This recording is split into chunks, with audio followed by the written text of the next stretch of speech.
Saxon Panchik's here with me today. We're filming this together. We're super excited to have him on. As most of you know, he is 9th at the CrossFit Games last year as an individual male. It's his second year competing at the CrossFit Games. He's in no intention done competing. And we'll go over today, a lot of stuff about his life, his upcoming marriage, what his plans are in the future, and what the plans are for him in the future of the sport of CrossFit. So, Saxon, say hello, man. Hey, guys, and thank you, Justin, for having me on. Absolutely, dude. It's been a great time here in Ohio. This is the first time I've actually met Saxon. I've been working with him for over a year now, and I've learned so much about him as an athlete and as a person and his lifestyle. And, coming up soon, at the start of next year, he's going to be getting married. He's been a CrossFit Games athlete, and he just started a pretty new gym with his twin brother, Spence, who I also had the pleasure of meeting.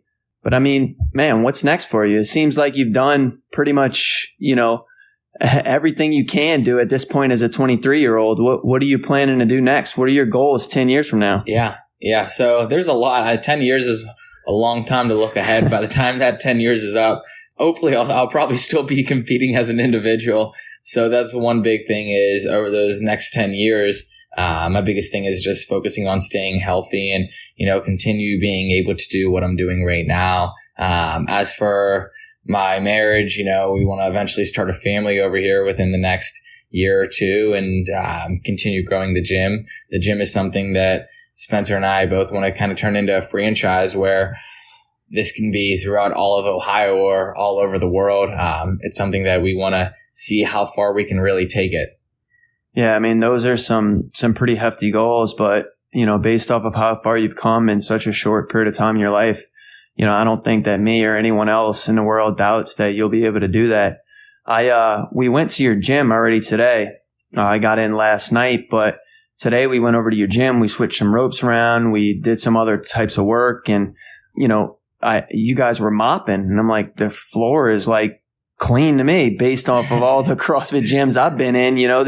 This floor is like pristine. You could eat off of it, and you're sitting there, you're mopping it again. And I asked, how often do you mop? And every single day. We mop the floor every single day. And I'll tell you guys, CrossFit Cliffside is the cleanest gym that I've ever been to. And I think that, I really do truly mean that. And I've been to a lot of gyms.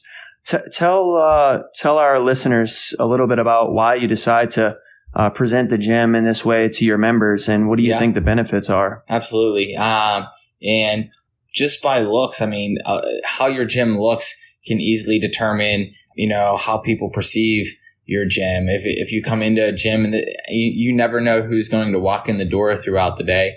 And if they come in and they see a dirty gym, like right away, they could leave the door and, that one person is equal to telling 10 people that. And it's the same thing as a business model that we use is every single person that walks in the door and signs up, I like to think that they're equivalent to another 5 or 10 different people. And that's something we talked about yesterday. But, that goes for the good and also the bad. So obviously we want to make as much good from that gym as we can. And that just starts with presenting something nice and clean and people like new. Yeah. Yeah, no, this is a good point. I think a lot of gyms out there like Orange Theory and some others. Get out of here, Orange Theory. We're just kidding. There's gyms for everybody out there. And as long as you're consistent with your fitness, this is great. But, there are gyms out there like Orange Theory that provide a group fitness atmosphere. And you walk into their gyms and they're really nice looking gyms, and this wave of your garage gym, kind of grudgy CrossFit gym is maybe something in the past. And I really do support the model that you guys use of keeping your gym clean and really pristine. It's really good. So the next question sort of, related more towards your individual career in the CrossFit Games in general. So over the past year and a half or so, Greg Glassman's perspective in showcasing the competitive side of the sport has obviously taken a downward trend.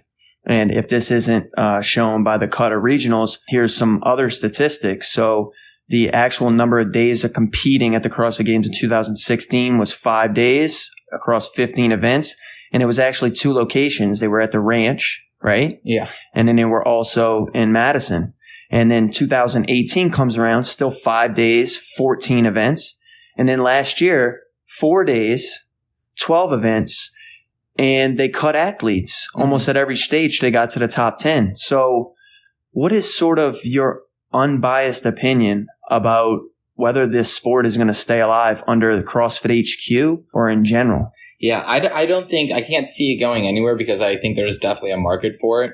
And with all of these sanctioned events around, that's creating the market, and it's doing nothing but it's growing the market for the competitive side of CrossFit. And I think what it's turning more towards is making it accessible for a lot of different people now. It used to be something a little more exclusive, which I would think might be the only concern. But other than that, I think everything is happening for a reason. I think it's all good because regardless, it's reaching out to a larger community. And I think that's kind of how he's perceiving it. And that's kind of his plan. And it's how anything great starts, by bringing all of these countries in. Yes, right now they might not have the true fittest person in that country, but what's happening is next year you see, I've beaten that guy in workouts, or I'm fitter than that guy. And it's pushing all of these different countries to want to go compete at the CrossFit Games even more. And eventually it might take 10 years for it to finally have the true fittest person in that country at the games. But it all starts somewhere. And it's just a matter of keeping it alive and focusing on the longevity through that. So I think change is good, but you never know what's going to happen. And with all of these sanctioned events, some of these guys can easily give the CrossFit Games and kind of the platform that they're creating. It's just as big as the CrossFit Games.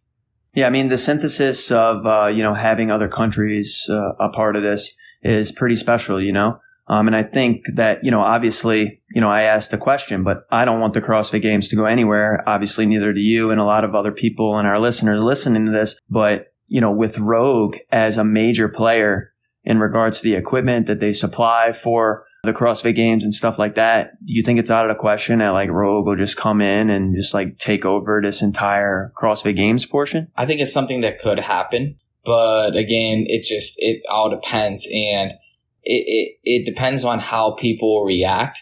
People can react by saying like, we like the old format because nobody likes change. And people could jump on the wagon of like, okay, like let's keep it how it was. And what can happen is eventually CrossFit can kind of come up and be like, hey, like this is what we created now. Like it may not have been there at the time, but this is what it grew into. And as an affiliate owner, and an athlete, you can look at it from two different sides. So like I'm kind of torn by, seeing what CrossFit's doing. And I think it's really good for the community aspect of CrossFit. But as for competitive athletes, it kind of hurts a little bit because it's almost like that platform of being known to be the top 20, 30, 40 fittest athletes in the world is now having 160 athletes at the CrossFit Games, and it kind of watered down, who these athletes are. So that's kind of where I am. It's kind of torn between being an affiliate owner and being an athlete. And I think that's how a lot of other people feel. But I think it's one thing to have an open mind and understand that everything plays out and, there's nothing that we can do. All we can do is train to be the fittest. And if you're the fittest, it doesn't matter, what competition you go into. The goal is no matter what, go in there and win.